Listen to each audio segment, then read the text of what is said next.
Milé lupusinky a lupusáci, vážení diváci, vítam vás pri ďalšom dieli zo série webinárov o lupuse inak.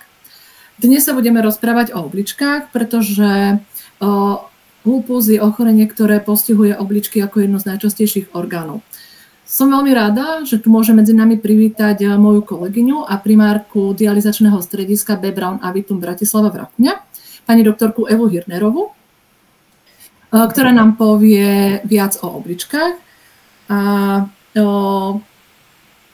Evička, vitaj a rada by som ti teraz odovzdala slovo. Dobrý deň prajem, takže ďakujem veľmi pekne za slovo a ďakujem pekne aj za pozvanie na tento seminár. Takže ako už povedala Janka Francúzová, ja som nefrológ, takže trošku by som vám porozprávala o postihnutí obličiek pri lupuse. Takže systémový lupus erythematodes je chronické zápalové ochorenie, ktoré postihuje rôzne orgány a systémy.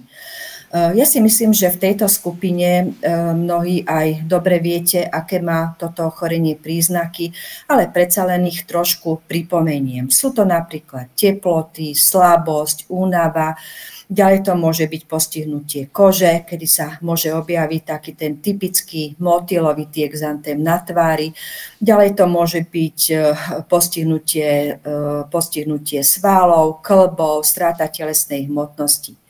Čiže lupus je ochorenie, ktoré postihuje rôzne orgány, rôzne systémy v organizme, ako teda už okrem spomínaných, napríklad to môžu byť aj neurologické komplikácie, ktoré sa vyskytujú asi u 50% pacientov, ďalej poškodenie srdcovo-cievneho systému, Raynaudov fenomén. No a jedným z tých orgánov, ktorý môže byť postihnutý, sú práve aj obličky. Toto postihnutie obličiek pri lupus erythematodes sa označuje ako lupusová nefritída a vyskytuje sa asi u polovice pacientov s lupusom. Z toho asi u 1/5 pacientov sa môže toto poškodenie obličiek skončiť až obličkovým zlyhaním, kde je už potrebná transplantácia alebo dialýza. Takže najskôr by sme si povedali zo pár čísel, čo sa týka lupusovej nefritídy. Ako som už spomenula, lupusová nefritída sa vyskytuje asi u 50 až 60% pacientov s lupusom. Tá ročná incidencia je pomerne nízka, pretože ono aj ten samotný lupus je ochorenie, ktoré je vzácne a aj to poškodenie obličiek má len asi polovica pacientov. Častejší je výskyt u žien a asi u 10% pacientov je postihnutie obličiek prvým príznakom tohto ochorenia. My sme napríklad mali ešte, keď som pracovala na klinike, takého mladého pacienta, ktorý bol prijatý, pretože mal vysoký krvný tlak. Takže on bol vlastne prijatý za účelom vylúčenia nejakej sekundárnej príčiny tej hypertenzie. Keď sme mu ale vyšetrili moč, zistili sme, že má v moči krv, bielkovinu, mal aj trošku zníženú obličkovú funkciu. My sme mu vtedy urobili biopsiu obličky a ten nález poukazoval na lupusovú nefritídu. Čiže v tomto prípade bola tá lupusová nefritída a aj ten vysoký krvný tlak vlastne prvým prejavom toho systémového lupus erythematodes a ten pacient až neskôr začal mať tie iné príznaky, postihnutie kože, kĺbov a tiež niektoré ďalšie. Toto je však pomerne taký vzácny priebeh. Väčšinou sa objavujú na začiatku toho ochorenia iné príznaky a to postihnutie obličiek sa objavuje až neskôr. U 40% pacientov je lupusová nefritída sprevádzaná nefrotickým syndrómom. O ňom si povieme niečo viac trošku neskôr. Najskôr by som vám ale rada priblížila, ako vlastne tie obličky fungujú a čo sa v nich deje. Tu takým tým červeným máme znázornenú obličkovú alebo teda renálnu artériu cievu, ktorou sa dostáva krv do obličiek.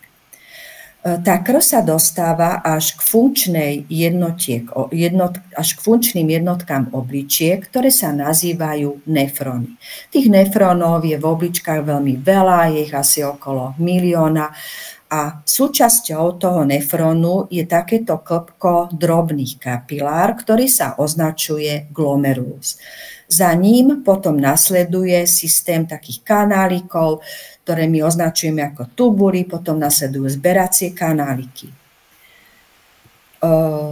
Tu máme znázornené pekne to klbko kapilár, ten glomerulus, okolo ktorého sa nachádza kapsula, ktorá sa označuje aj ako Bowmanové púzdro. No a celé to prebieha asi tak, že tá krv sa dostáva až do toho glomerulu a tu vlastne prebieha ten proces filtrácie krvi, čiže krv sa zbavuje odpadových látok, tekutiny a tie sú vytlačané do tohto priestoru pod Bowmanovým púzdrom.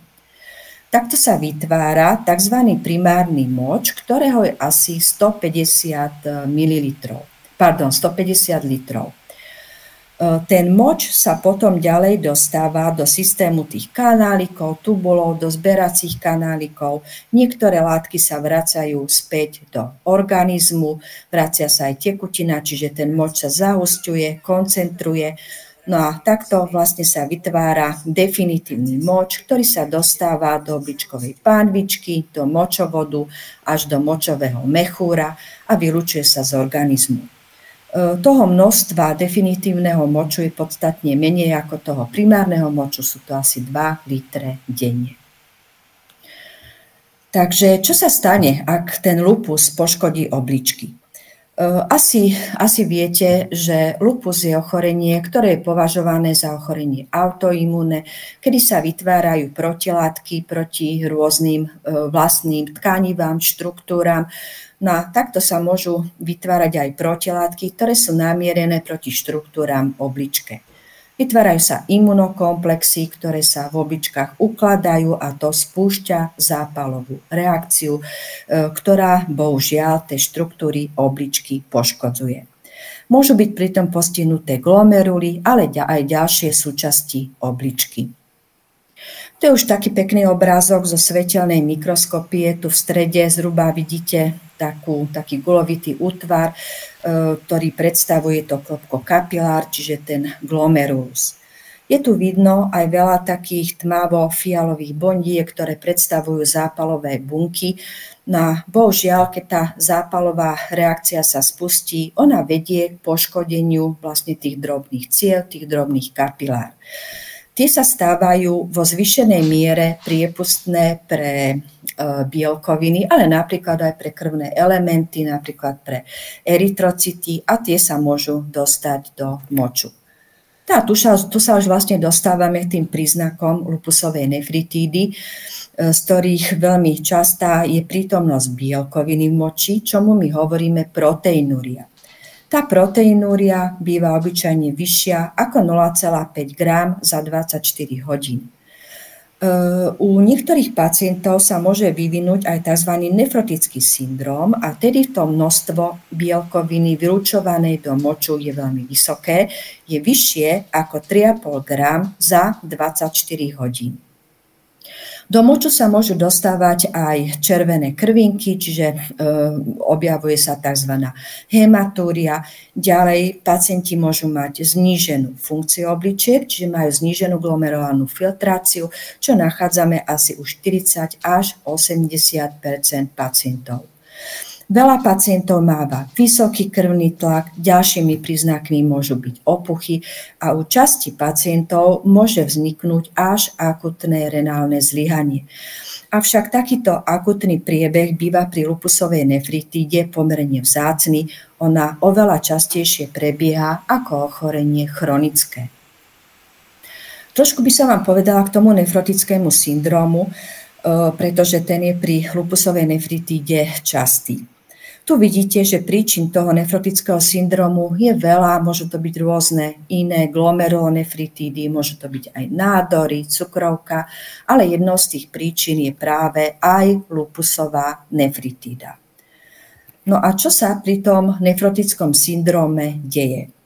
Tam na začiatku stojí to poškodenie glomerulálnej membrány v tých glomeruloch v dôsledku toho zápalového procesu, v dôsledku čoho tá stena ciev sa stáva vo zvýšenej miere priepustná pre bielkoviny, čiže vzniká tá proteinúria. Ale tá veľká proteinúria, ktorá pri tom nefrotickom syndróme býva, má za následok, že poklesne nám množstvo bielkovín v krvi, množstvo najmä albumínu, a to vedie k zníženiu onkotického tlaku plazmy. To má potom ďalšie následky, a to prestup tekutiny z krvných ciev do okolitých tkaní, čiže vznikajú také generalizované opuchy. Tie opuchy môžu byť lokalizované na dolných končatinách, môže sa hromadiť aj voda v bruchu, čím sa ten obvod brucha zväčší, my tomu hovoríme ascites. Tá voda sa môže hromadiť aj na pľúcach, môže sa hromadiť okolo srdiečka. No a tu vidíme aj taký typický obraz takéhoto pacienta, čo je taká bledá, opuchnutá tvár s opuchmi pod očami. Tu vidíte aj také typické opuchy dolných končatín, ktoré pri nefrotickom syndróme bývajú prítomné. Ako som už aj spomínala, tá lupusová nefritída ale väčšinou prebieha ako chronické ochorenie obličiek a tieto chronické choroby obličiek majú 5 štádií. V tých prvých štádiách, najmä v tom prvom, druhom, pacient nemusí pociťovať žiadne ťažkosti, môže mať prítomnú krv alebo bielkoviny v moči, prípadne môže mať ľahko zníženú glomerulálnu filtráciu, čiže obličkovú funkciu. U niektorých pacientov však to ochorenie progreduje, čiže ono sa postupne zhoršuje.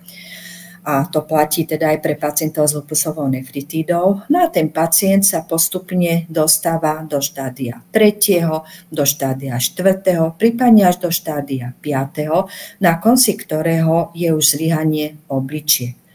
To zlyhanie obličiek znamená, že obličky už nie sú schopné plniť si tú svoju základnú funkciu, ktorou je vylučovanie odpadových látok a vody z organizmu. Takže keď sa pacient stane vlastne tým pacientom s chronickým ochorením obličiek, tak tým prejavom lupusu môžu pribudnúť u neho nejaké ďalšie symptómy, ktoré už vlastne spadajú pod to chronické ochorenie obličiek. Môže to byť napríklad zvýšená potreba močenia, najmä počas noci, únava, dušnosť, opuchy nôh, vysoký krvný tlak. V takých tých neskorších štádiách pacienti môžu pociťovať aj svrbenie kože. Ako my vieme diagnostikovať lupusovú nefritídu? Vieme ju diagnostikovať tak, že vyšetríme funkciu obličiek, ktorú nám odráža glomerulálna filtrácia, ďalej vyšetrujeme sérový kreatinín, ureu, vyšetríme moč, chemický a sediment, ďalej vyšetrujeme odpad bielkovín 24-hodinovom moči, to je tá KVP alebo kvantitatívna proteinúria, ale v súčasnosti častejšie sa robia pomery, to je pomer albumín, kreatinín v moči alebo pomer proteín, kreatinín v moči. Tuto vidíte aj tak trošku názorne vo forme obrázku, čiže my pri tej diagnostike, pri podozrení na lupusovú nefritídu odoberáme pacientovi krv, kde vyšetríme tú ureu, kreatinín, glomerulálnu filtráciu, ďalej vyšetríme moč. Potom väčšinou posielame pacienta aj na ultrazvukové vyšetrenie, ktoré nám môže odhaliť prípadne iné poškodenie obličiek, napríklad stázu na obličkách. Na väčšiny pacientov potom býva indikovaná biopsia obličky. Tá biopsia obličky je pri lupusovej nefritíde veľmi dôležitá, pretože ona nám môže prispieť vlastne k stanoveniu diagnózy, ktorá nie vždy musí byť istá, ale je veľmi dôležitá aj preto, lebo nám pomôže veľa v tom, aby sme my vedeli toho pacienta správne liečiť. Pretože pri tom histologickom vyšetrení lupusová nefritída má až 6 typov, pričom každý ten typ má trošku inú prognózu a aj sa inak lieči. Tu hore vidíte ten typ 1 a typ 2. To sú dva typy, ktoré bývajú väčšinou benigné. V podstate môžu sa prejavovať iba takým minimálnym močovým nálezom a to ochorenie nezvykne progredovať. Títo pacienti ani väčšinou nepotrebujú imunosupresívnu liečbu. Potom tu máme typ 5, to je membránová lupusová nefritída, ktorá väčšinou tiež prebieha benigne, môže sa prejaviť nálezom bielkoviny v moči a tiež väčšinou nevyžaduje liečbu imunosupresívnu. Avšak v niektorých prípadoch sa aj pri tomto type môže vyvinúť napríklad nefrotický syndrom a vtedy už tá imunosupresia je potrebná. No ale potom tu máme dva typy, ktoré sú najzávažnejšie, to typ 3 a 4, fokálna lupusová nefritída alebo difúzna lupusová nefritída. Toto sú práve tie formy, ktoré majú tú najzávažnejšiu prognózu a to sú práve tí pacienti, ktorí sa nám môžu dostať až do toho štádia obličkového zlyhania. Samozrejme, toto sú aj tie typy nefritíd, ktoré si vyžadujú tú liečbu imunosupresívnu. Tu vidíte aj, ako to vyzerá pod mikroskopom. Tu hore to fialové je svetelná mikroskopia, pod ňou je imunofluorescencia a je to zjavné, že vlastne pri tom prvom type, pri tej svetelnej mikroskopii ten nález býva aj v celku normálny. Len pri imunofluorescencii sa zistí prítomnosť imunokomplexov. Ja vás tým nejdem ďalej zaťažovať.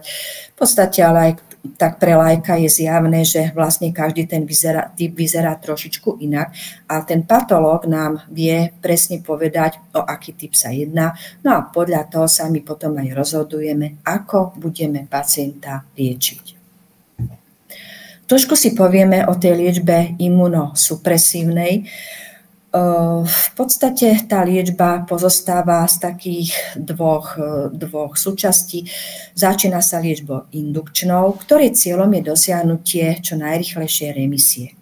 Tá remisia môže byť čiastočná, kedy dosiahneme asi 50% pokles toho pomeru proteín kreatinín, alebo môže byť tá remisia kompletná, kedy ten pokles tej bielkoviny moči je oveľa výraznejší a dochádza vlastne aj k návratu tej glomerulálnej filtrácie na východiskovú hodnotu.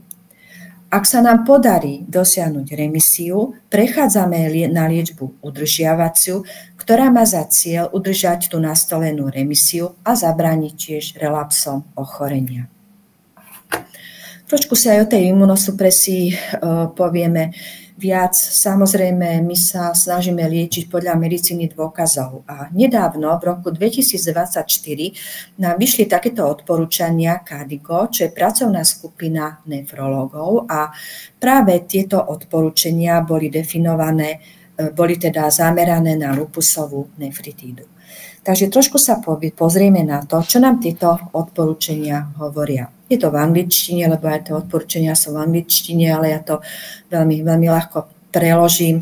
V podstate u pacientov s lupusovou nefritídou sú doporučené v liečbe antimalarika, pokiaľ tam nie sú nejaké kontraindikácie. Takže to je ten Plaquenil, ktorý v liečbe mnohí máte. U pacientov s tým 3. a 4. typom je potom doporučovaný ďalej glukokortikoidy plus môžeme k tým glukokortikoidom pridať jednu z tých 4 nasledujúcich možností. Je to mykofenolát mofetil, intravenózny cyklofosfamid. No a toto je liečba, ktorá sa používa už veľa rokov dozadu. Avšak je taká snaha neustále vyvíjať lieky nové, ktoré majú aj menej nežiaducich účinkov, ktoré sú efektívnejšie. Takže už do týchto odporúčení sa nám dostali aj kalcineurinové inhibitory, ako aj belimumab, čo je monoklonálna protilátka, to je tá Benlysta, ktorý mnohí už aj v liečbe máte. Tá Benlysta je používaná už v liečbe lupusu dlhodobejšie, ale v podstate len nedávno bola odpublikovaná klinická štúdia, ktorá ukázala, že ten belimumab môže byť veľmi účinný aj u pacientov s lupusovou nefritídou, že zlepšuje ich prognózu, zlepšuje tú odpoveď obličiek na liečbu. Toto je taká neprehľadná tabuľka, ale ja ju veľmi rýchlo prebehnem. Tu je len tá liečba iniciálna, o ktorej sme si už povedali. A tu potom, ak sa dosiahne remisia, pokračujeme udržiavacou liečbou, v ktorej sa najčastejšie používa mykofenolát mofetil, ale možno použiť aj azatioprín alebo kalcineurinové inhibitory. Prípadne u tých pacientov, ktoré mali trojkombináciu imunosupresív, môžeme aj v tej liečbe pokračovať. Avšak snažíme sa tie dávky redukovať, napríklad tak, aby tá dávka prednisonom bola 5 mg za deň, alebo ešte menej. Tu je všetko to, čo som doteraz povedala, aj tak celkom pekne zhrnuté, takže len trošku si zopakujeme. Takže ten typ lupusovej nefritídy 1 a 2 má väčšinou veľmi dobrú prognózu a nezvykne sa zhorčovať, nevyžaduje si imunosupresívnu liečbu. Ten typ 3-4, to sme si povedali, tam tá imunosupresia je potrebná. Typ 5 väčšinou tiež nevyžaduje liečbu imunosupresívnu. My si tu často vystačíme napríklad len s tzv. Inhibitormi systému renin, angiotenzia, aldosterón, čo sú lieky, ktoré znižujú krvný tlak. Oni ale okrem toho, že znižujú krvný tlak, súčasne aj spomalujú progresiu toho obličkového ochorenia, znižujú proteinúriu. A to sú tie lieky, ako je napríklad perindopril, Prenesa, alebo Tritace, alebo Telmisartan. U niektorých pacientov, bohužiaľ, napriek našej snahe a aj napriek tej imunosupresii, tá odpoveď obličky neprichádza, hovoríme o rezistentnej lupusovej nefritíde a vtedy je možné dať do liečby niektoré ďalšie látky, napríklad rituximab alebo tiež intravenózne imunoglobulíny. Trošku by som vám povedala aj o tehotenstve v priebehu lupusovej nefritídy. V podstate tu platí, že tehotenstvo je potrebné u takejto pacientky celkom iste plánovať. To tehotenstvo by malo byť v tom prípade, ak to ochorenie je inaktívne aspoň 6 mesiacov a možno pokračovať potom v liečbe plakvenilom, steroidmi, prípadne u niektorých pacientok je možno použiť aj azatioprín alebo cyklosporín. Niektoré z tých imunosupresív samozrejme použiť nemôžeme, napríklad cyklofosfamid, mykofenolát mofetil. Tu máme trošičku ešte spomenutý ten belimumab alebo Benlystu, ktorá je teda takým tým novším spôsobom liečby lupusovej nefritídy. Je ju možné použiť vtedy, ak nám glomerulálna filtrácia ešte veľmi neklesne. Táto liečba býva efektívna hlavne u pacientov, ktoré majú väčšiu tú proteinúriu, čiže bielkovinu moči. Používa sa v kombinovanej liečbe s mykofenolát mofetilom a cyklofosfamidom. No a tiež možno použiť formu intravenóznu alebo subkutánu a nie je ale vhodná táto liečba počas gravidity. Napriek našej snahe, bohužiaľ, máme aj pacientov, ktorí nám postupne dospejú až do toho štádia dialýzy a v podstate existujú aj také prognosticky nepriaznivé znaky. Medzi takéto znaky patrí napríklad mladší vek pacienta, kedy sa mu diagnostikuje tá lupusová nefritída. Ďalej to môže byť mužské pohlavie, africký alebo hispánsky pôvod, rezistentný nefrotický syndrom, ktorý nám neodpovedá na liečbu. No a tiež priaznivejšiu prognózu majú tie typy lupusovej nefritídy 1, 2, prípadne 5. Ako som už spomínala, tá lupusová nefritída teda u väčšiny pacientov prebieha chronicky a u niektorých z nich sa bohužiaľ sa to ochorenie zhoršuje a ten pacient sa dostáva postupne týmito štádiami cez G1, G2 do G4 až napokon do štádia G5, na konci ktorého je zlyhanie obličiek. Ak k tomu zlyhaniu obličiek dôjde, obličky už nie sú schopné plniť si tú svoju základnú funkciu a vtedy je nevyhnutné ich funkciu nahradiť. Aké sú vtedy možnosti? Tak vtedy vlastne tie možnosti sú dve. Je to transplantácia alebo dialýza. Tá transplantácia je najlepší spôsob liečby, ale bohužiaľ nie je možný u každého pacienta, takže tu potom je potrebná tá liečba dialyzačná. Tá dialýza sa môže pacient absolvovať tak, že pravidelne dochádza do dialyzačného strediska, čo býva obyčajne 3-krát týždenne asi na 4 hodiny. Skôr, než my môžeme začať ale dialyzovať, musí mať pacient vytvorený cievny prístup, čo môže byť takáto arteriovenózna fistula, čo je najčastejší cievny prístup. A tam, kde sa tá fistula nedá našiť, môžeme použiť takéto trubičky, sú to vlastne katetre, centrálne venózne katetre, ktoré sa zavádzajú do žil v oblasti krku.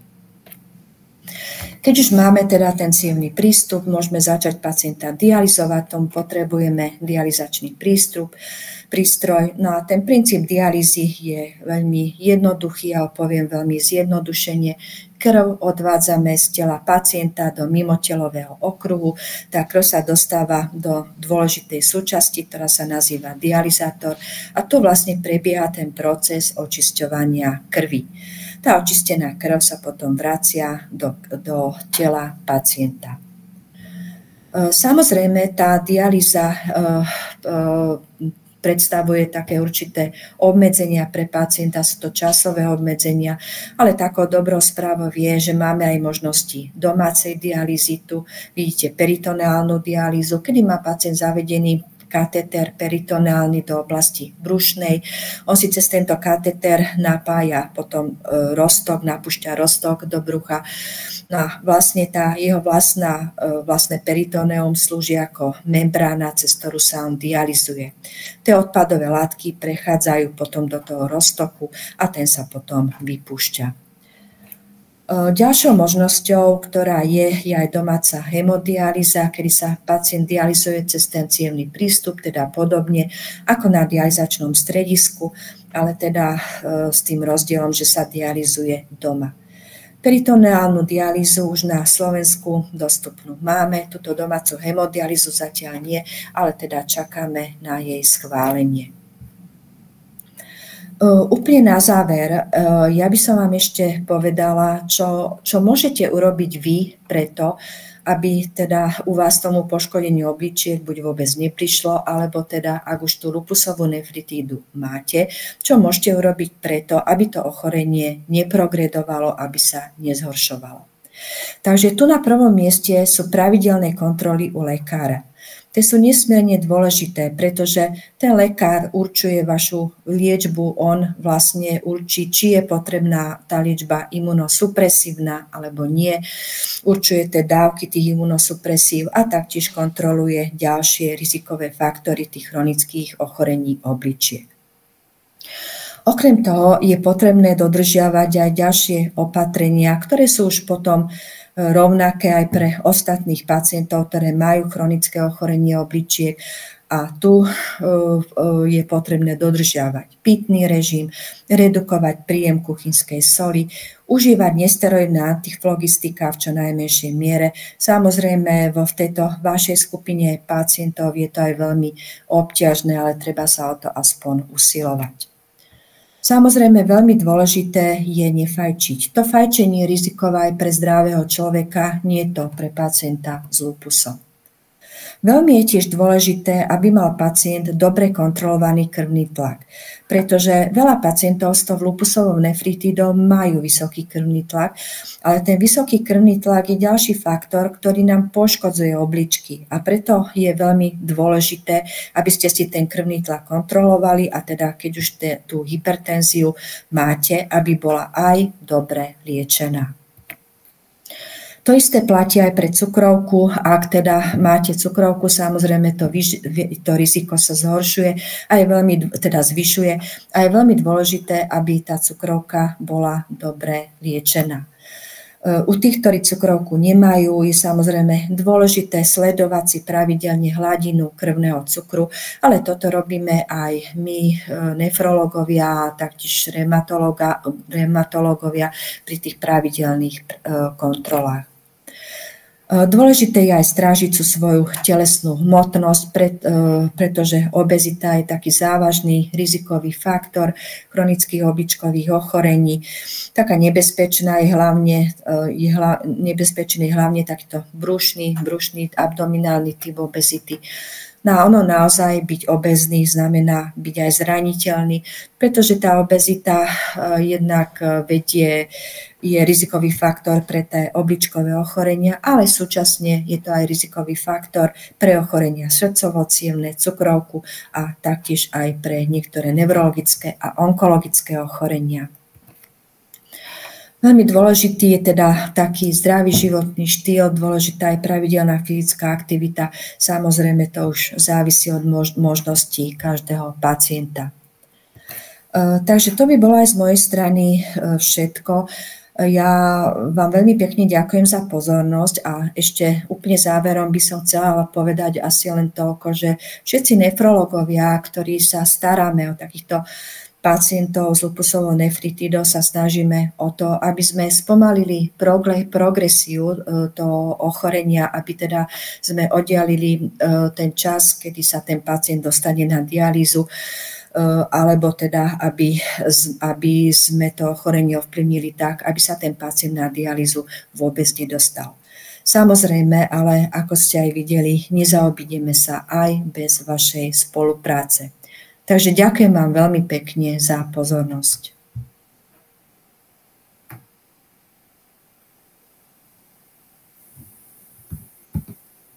Ďakujem veľmi pekne za prednášku. Bola fakt vyčerpávajúca a ja si myslím, že pre nás, pacientov s lupusou, veľmi prínosná. Máme tu aj nejaké otázky do diskusie.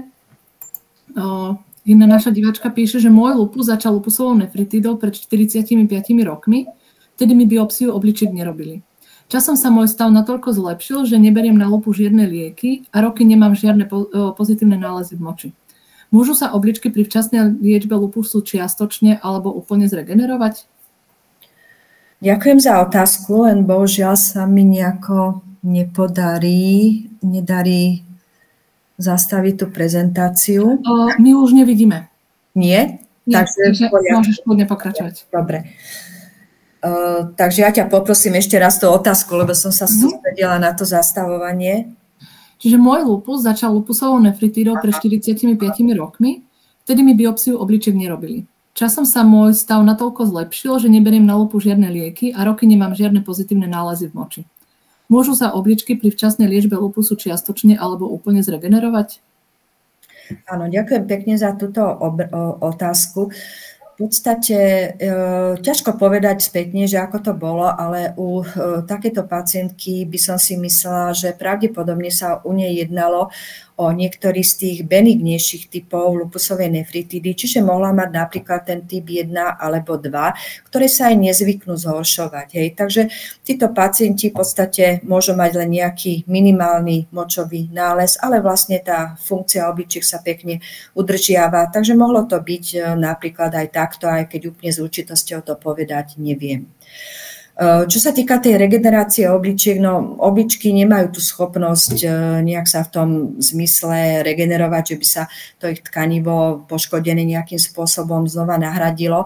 Ale samozrejme našim cieľom je, aby sme začali tú liečbu čo najskôr, aby sme čo najskôr potlačili tú imunologickú reakciu, zápalovú reakciu, pretože tým pádom tie zápalové zmeny nám ustúpia a vlastne týmto spôsobom my vieme dosiahnuť remisiu toho ochorenia.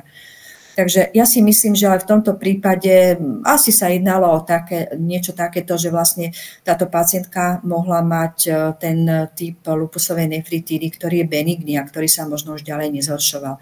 Keby mala totiž ten typ 3 alebo 4, tak takýto priebeh by to nemalo, oni by bez liečby vlastne by skončila na dialýze. Ďakujem za odpoveď. Keďže lupus postihuje vlastne obličky a keď tie obličky sú natoľko poškodené, že už prestanú fungovať, tak je potrebná dialýza alebo transplantácia. Tak by som sa chcela opýtať, že koľko zhruba pacientov je dializovaných s lupusom, či je to nejak časté alebo nie? Úplne presné číslo ti neviem povedať, ale v podstate tých pacientov je málo. Ono takú najpočetnejšiu skupinu v tom dializačnom programe tvoria pacienti s cukrovkou a na druhom mieste sú pacienti s vysokým krvným tlakom. Hej. Čiže vlastne tí pacienti napríklad s diabetom tvoria 30-40%, v rôznych krajinách je to rôzne, čiže je to obrovské číslo. Lenže ten lupus je diagnóza, ktorá je veľmi teda vzácna už sama o sebe a vzácne pomerne nízky aj ten výskyt lupusovej nefritídy.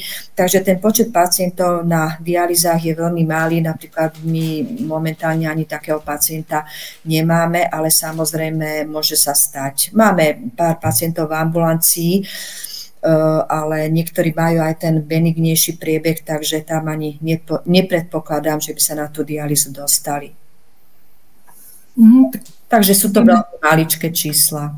Áno, čiže možno aj vďaka tomu, že súčasná liečba je natoľko dobrá, že tie imunosupresíva, vlastne celkovo ten vývoj tej liečby ide úplne dopredu, je aj tá biologická liečba, čiže vieme to zastaviť dosť skoro. Ale ak by už došlo k zlyhaniu obličiek, tak aké sú rizika pri transplantácii, alebo viem, že síce nerobíš s transplantovanými, nerobíme v transplantačnom centre, ale ako to je s transplantáciou u pacienta so systémovým lupusom? U pacientov so systémovým lupusom a teda s lupusovou nefritidou, ak už dosiahnu to štádium zlyhania obličiek, tak vlastne tá transplantácia je najlepšou možnosťou liečby. Áno, takže v podstate je to najlepšia možnosť liečby u všetkých pacientov, ale platí to aj u pacientov s lupusovou nefritidou. To je v podstate len podmienka, aby oni boli odtransplantovaní v čase, kedy to ochorenie je vlastne inaktívne, kedy vlastne je dosiahnutá tá remisia ochorenia. No a v podstate oni tie výsledky u tých transplantovaných pacientov sú aj veľmi dobré, nie sú tam nejaké veľké rozdiely oproti tým iným pacientom. Ono samozrejme môže dôjsť aj k relapsu aj u toho odtransplantovaného pacienta, ale to číslo je veľmi malé, ono sa uvádza asi u tých 3% pacientov. Takže tam, kde je to možné, celkom určite tá transplantácia je najlepším spôsobom liečby aj u pacientov s lupusovou nefritidou. Ešte snáď sa vrátim k tomu, čo si povedala. Áno, tá lupusová, tých pacientov, ktorí vlastne, kde dojde k tomu zlyhaniu obličiek, vďaka tej liečbe je ich menej a menej, pretože tá imunosupresia naozaj je stále účinnejšia. A práve aj, ako si spomínala, aj tá Benlysta vlastne je takým veľkým prínosom a ukázalo sa, že vie zvýšiť ten počet pacientov, u ktorých sa podarí dosiahnuť remisiu toho ochorenia. Samozrejme, tým relapsom sa úplne vyhnúť nedá a vlastne u časti pacientov tie relapsy sa vyskytujú. Áno, a v úvode vlastne tá Benlysta ani nebola indikovaná pri lupusovej nefritíde. A až teraz, možno posledný rok, robili nejaké ďalšie výskumy a zistili, že zaberá aj na tú lupusovú nefritídu, čo je veľmi pozitívne hlavne pre nás pacientov. Áno, takže je to tak, jak som trošku aj spomenula, že tá Benlysta v tej liečbe lupusu je už dlhší čas, je to už viac rokov, ale v podstate tá indikácia na liečbu lupusovej nefritídy prišla až trošku neskôr, ale hlavne tieto posledné odporúčania z roku 2024 kladú práve dôraz aj na túto monoklonálnu protilátku, ktorá môže zlepšiť prognozu týchto pacientov. A ešte ďalšia otázka, že čo by okrem vlastne samotnej liečby imunosupresíva kortikoidy mohol pacient spraviť pre seba, okrem tých vlastne odporúčaní, ktoré si vravela, je tam nejaká dieta alebo niečo na zachovanie tej funkcie obličiek alebo na udržanie aspoň tej funkcie taká, aká je už zhoršená? Áno, takže ja som tam už trošku spomenula, že treba dodržiavať ten pitný režim, obmedziť príjem kuchynskej soli a samozrejme, ak sa už pacient dostane do toho štádia chronického ochorenia obličiek, tam je potom potrebná nízkobielkovinová dieta. My samozrejme toho pacienta edukujeme pri tých našich kontrolách v nefrologických ambulanciách, vlastne pri každom štádiu je to trošku inak. Takže áno, tam je potom dôležité zahájiť aj tú nízkobielkovinovú dietu.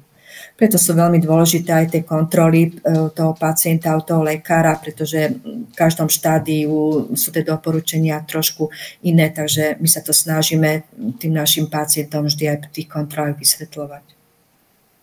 A ako to je napríklad, lebo pri lupusovej nefritide vzniká dosť často proteinúria, ktorá je dosť výrazná. A ako si môžu tí pacienti, vlastne, ktorí majú poškodené obličky, majú vysokú proteínúru, doplňať tie bielkoviny, ktoré im chýbajú, ktoré im odchádzajú tými obličkami? My v tom prípade tým pacientom, keďže oni obmedzujú ten príjem bielkovín, tak doporučujeme ketosterol, čo sú analogy aminokyselín, ktoré vlastne u tých pacientov, ktorí sú schopní naozaj tú dietu dodržať, tak vlastne u niektorých predpisujeme aj tento ketosterol. Dobre, pozerám. Aha, máme tu ďalšiu otázku. Určite je včasná diagnostika jeden z dôležitých faktorov. Môže sa pacient sám žiadať do nefrologickej ambulancie? Pacient by mal mať odporúčanie od všeobecného lekára, pretože nám to potom poisťovňa jednoducho nepreplatí.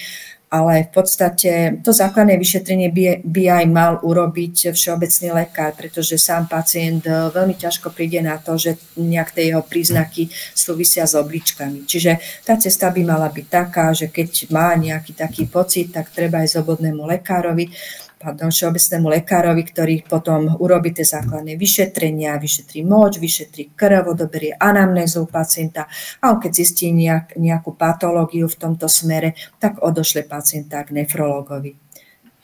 Dôležité sú ešte snáď, už keď sa o tom bavíme, aj také preventívne prehliadky, hej, lebo pacient, nie len pacient s lupusom, ale aj všeobecne iní pacienti, vlastne oni nemusia vedieť, že majú poškodené obličky, hej, a môže na to prísť všeobecný lekár práve tým, že im vyšetrí krv, vyšetrí moč a môže zistiť, že napríklad ten pacient má, zníženú funkciu obličiek, má moči krv, bielkovinu a niekedy naozaj vôbec o tom postihnutí nemusí vedieť, ale keď to už ten všeobecný lekár zistí, tak posiela nám takéhoto pacienta aj do ambulancie. No a ešte snáď pri tom lupuse vždy, aj keď pacient ešte povedzme nie je u nefrologa, tak vlastne to vyšetrenie moču sa robí, takže vlastne aj ten reumatológ vlastne vidí, že niečo s tými obličkami sa deje, takže je to u týchto pacientov kontrolované pravidelne. Dobre, pozerám, že žiadne ďalšie otázky nemáme. Takže ja by som veľmi pekne poďakovala za to, že si sa s nami na to podujala a že si strávila s nami dnešný večer a veľmi pekne ďakujem aj za odpovede do diskusie a takisto za veľmi zaujímavú prednášku. Takže ďakujem pekne, ďakujem aj ja všetkým za pozornosť a takže prajem ešte pekný, príjemný večer. Dovidenia. Ďakujeme, dovidenia a vidíme sa budúci mesiac, zatiaľ ešte nemáme presný termín, ale vlastne budeme mať znova webinár s pani doktorkou Jančovičovou, ktorá je reumatologička a budeme sa baviť o lupuse. Pekný večer.